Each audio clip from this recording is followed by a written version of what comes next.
ان سب کا ذکر کرنے کے بعد اللہ سبحانہ و تعالی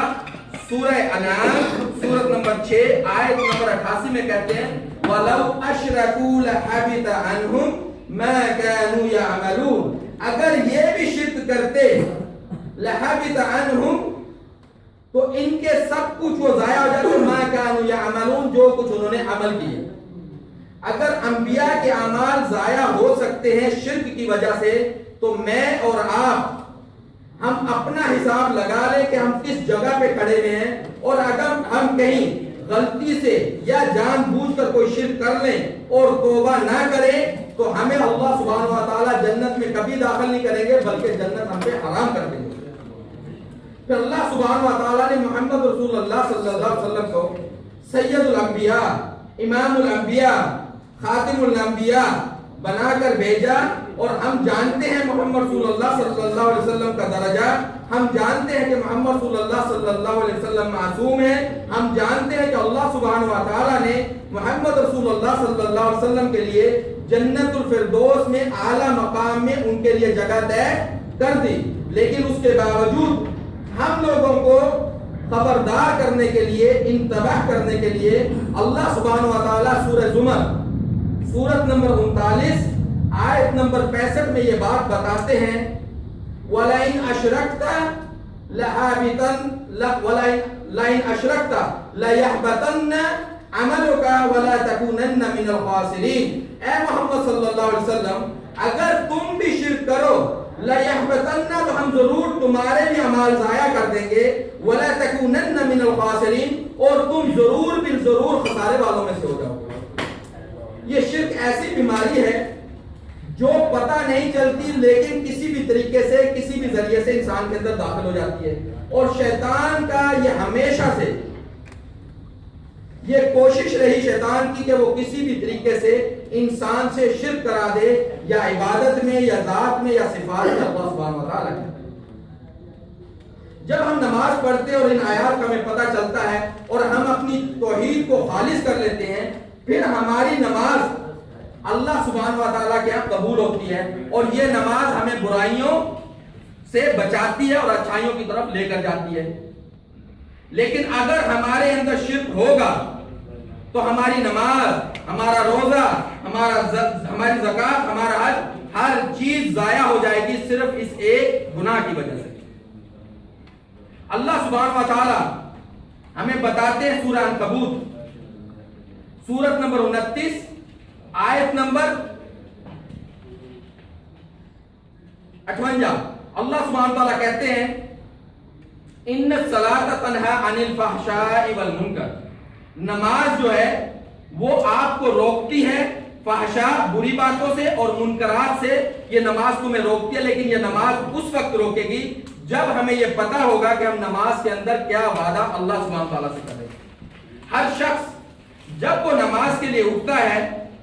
تو سب سے پہلے کس چیز کا اقرار کرتا ہے؟ وہ توحید کا اقرار کرتا ہے، اپنے کمزور ہونے کا اقرار کرتا ہے، اللہ سبحانہ و تعالیٰ سے وعدہ کرتا ہے کہ اللہ میں تیری ہی عبادت کرتا ہوں، تجھی سے مدد مانگتا ہوں، پھر اللہ سے دعا کرتا کہ یا اللہ مجھے سیدھا راستہ دکھا دے۔ لیکن اگر جو شخص نماز پڑھ رہا ہے اس کو سورہ فاتحہ کا مطلب ہی نہیں پتا، اس کو یہ ہی نہیں پتا کہ میں اللہ سبحانہ و تعالیٰ سے کیا قول قرار کر رہا ہوں، تو وہ کیسے اپنے وعدے کا پاس کرے گا؟ آج کسی بھی شخص کے پاس کسی بھی قسم کا کوئی خط آتا ہے، وہ کستورے کی طرف سے ہو یا کمونے کی طرف سے ہو، اور اس کو اٹالین پڑھنی نہ آتی ہو یا سمجھ میں نہ آتی ہو، تو وہ تلاش کرتا ہے کوئی ایسا دوست مل جائے جس کو یہ زبان آتی ہو تاکہ مجھے یہ بتائے کہ اس خط میں میرے لیے کیا لکھا ہے۔ جب اس کو پتہ چلتا ہے تو اس کے مطابق وہ اس پہ عمل کرتا ہے۔ اللہ سبحانہ و تعالیٰ نے ہمیں یہ نماز دی کہ ہم اس میں اللہ سبحانہ و تعالیٰ کے ساتھ باتیں کریں، اللہ سبحانہ و تعالیٰ کی یاد کریں، اللہ سبحانہ و تعالیٰ سے وعدے کریں اور اللہ سبحانہ و تعالیٰ سے مانگے۔ لیکن ہمیں جب نماز پڑھتے ہیں یہ پتہ ہی نہیں ہوتا کہ ہم نے اللہ سے کیا وعدہ کیا ہے، تو ہم اپنے وعدوں کا پاس کیسے کریں گے؟ پھر اللہ سبحانہ و تعالیٰ نے محمد صلی اللہ علیہ وسلم کی زبان سے ہمیں تیسرا بنیاد جو بتائی، تیسری بنیاد جو بتائی اسلام کی، وہ ہے زکوٰۃ۔ کوئی بھی شخص